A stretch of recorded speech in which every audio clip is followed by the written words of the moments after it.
has, NBank to, di ba? They have, yes, it is a notice from the signature ng mga ano? That is also our question, Your Honor. We find this highly anomalous. Is the practice of the highest court to issue a decision? Oh nga, yeah, I know. Congressman Akop is correct that, well, actually, I'm not questioning, but I'm just wondering why. Anyway, let's not talk about this anymore, no?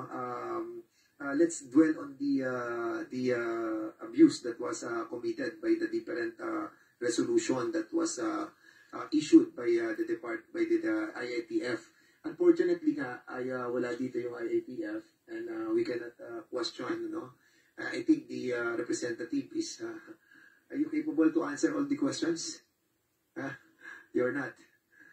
I leave that to the head of the offices, like. Yeah, and that's the reason why we'll be inviting over the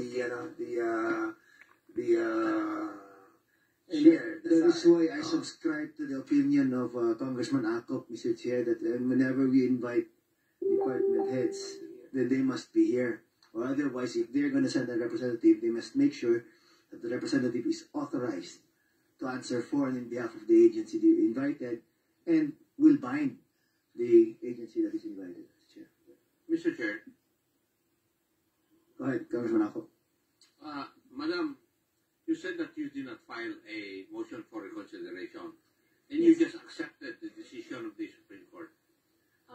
Because the Supreme Court is the highest law in the land, I agree. The legal team had to read the situation and to decide that it was in the best interest to not raise the issue. However, we wish to flag that if the WHO pandemic treaty is passed, if the WHO amendments to the IHR are passed, if SB 1869 is passed, implementing effectively the WHO pandemic treaty and the IHR amendments, then we will have exactly the same problem. The dismissal of the Supreme Court was on a point of technicality. It did not decide the issues. So meaning, if mandatory vaccination is now going to be imposed in the future, by way of a treaty obligation, another case will have to be filed, because this has not been settled.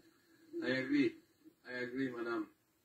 That is precisely the reason why we are bombarding DOH questions on the amendments. Why? Because personally, I think it would infringe on our sovereignty. That's why I've been asking questions about this also. But I was surprised that you did not avail of the remedy of filing a motion for reconsideration. Your Honor, it was very expensive actually to file this case, to find legal counsel.